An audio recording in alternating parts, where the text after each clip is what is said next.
So I'd like to share with you some ideas, theories, possibilities, some of my experience about how energy healing might work and might be effective and what's going on.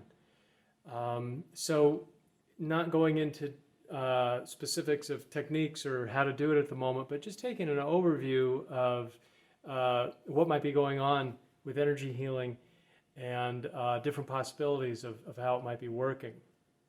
So in order to do energy work on us, we would have to assume that we have an energy field. And, through Kirlian photography and aura photography, we've been able to see that there is an energy field around plants, animals, people. And even a simple exercise like rubbing your hands together and then bringing them together slowly, you can kind of feel your own energy field. So I don't think it's just heat. I think it may be energy. So I would want to share some of my experiences first as a recipient of energy healing before I became a practitioner, which piqued my interest to continue my studies and exploration. So as a teenager, I was training to be a professional dancer in New York City, and I was looking for ways to support my health, my strength, functioning well, and not feeling too beat up with all the hard training I was going through. So I was receiving massage therapy, hanging out at crystal stores, health food stores, finding out what I could about health and healing. And I came across a flyer at the health food store for a Reiki practitioner. Reiki is one form of energy healing, one tradition of spirituality and energy healing that comes from Japan. And I thought, what the heck, I'll give this a try. So there was no massage therapy. It was just very gentle touch through clothing.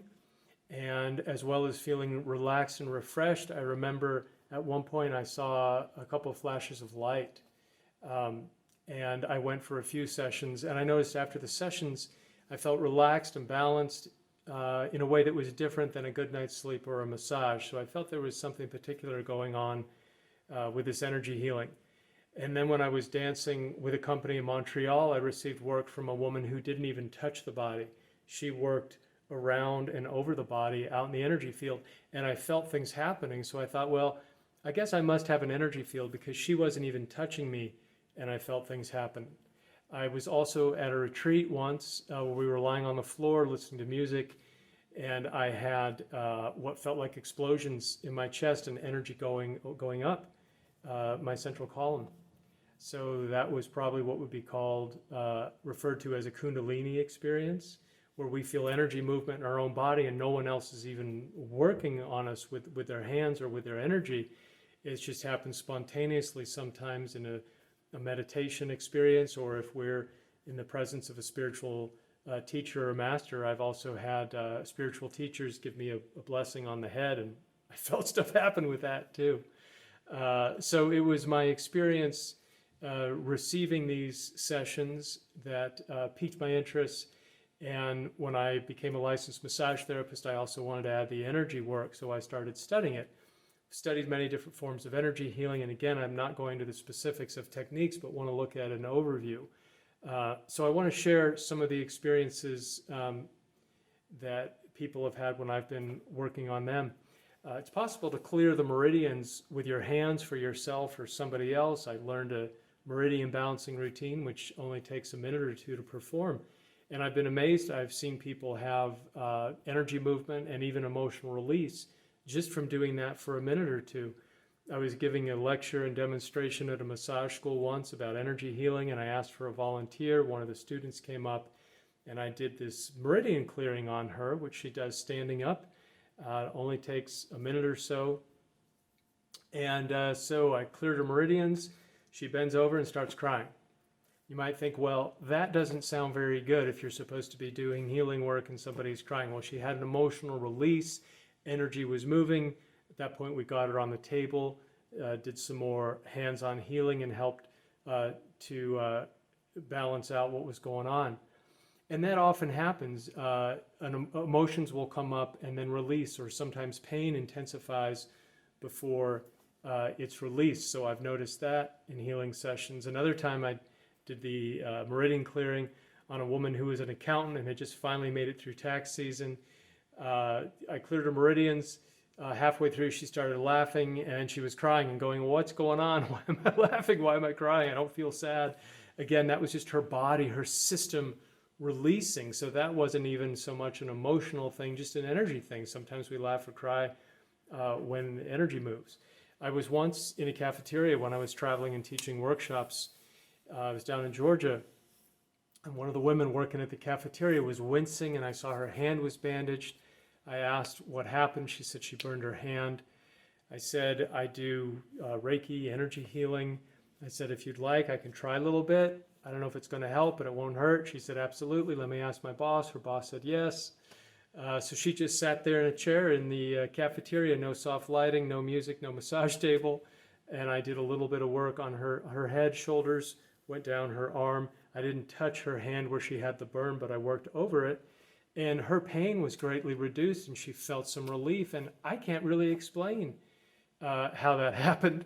But again, it's been my experiences both giving and receiving energy work that keeps me doing it. I once had a veteran on the table who'd been through some traumatic combat experiences. He started crying, screaming. I stayed with him. I stayed grounded, centered, moved energy. He felt so much better after. And I was honored to be able to help to facilitate that release for him, which left him feeling better after. So those are some of my experiences I've had both giving and receiving energy work. So some theories about how this might actually work. Well, one, most people have some degree of natural healing ability, just like any other ability, right? Some of us are better at math, some are great at sports, some are good at music, all of them. So healing ability can be practiced and increased.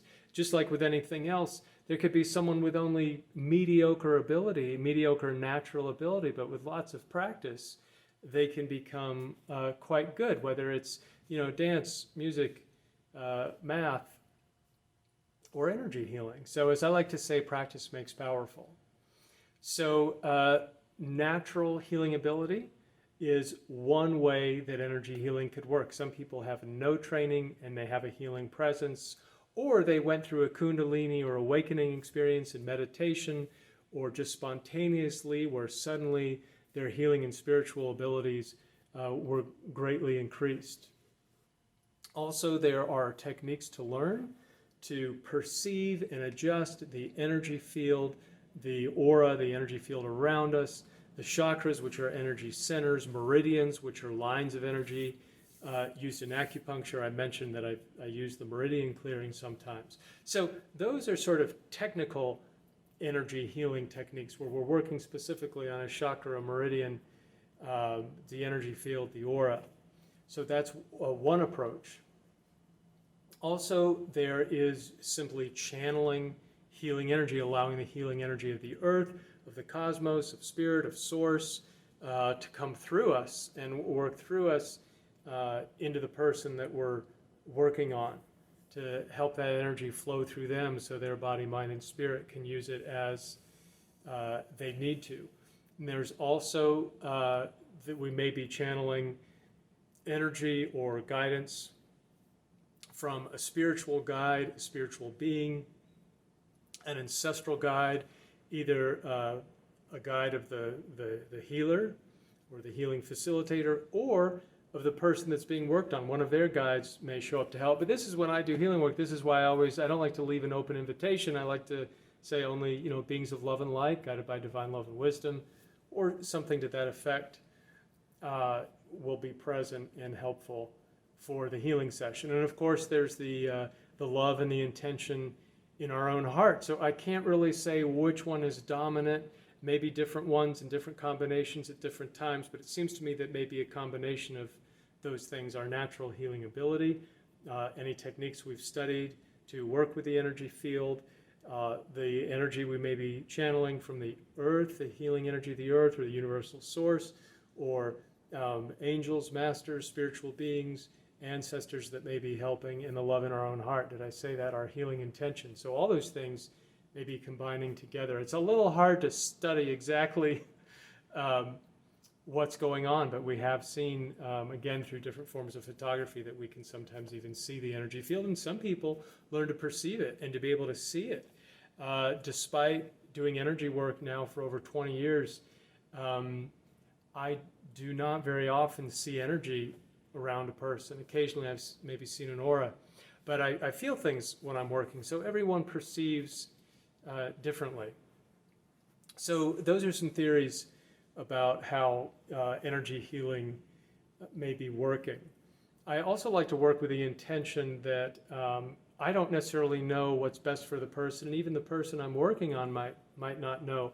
Now, of course, if someone comes in with a headache or they're stressed, I'm hoping their headache goes away. I hope they feel better.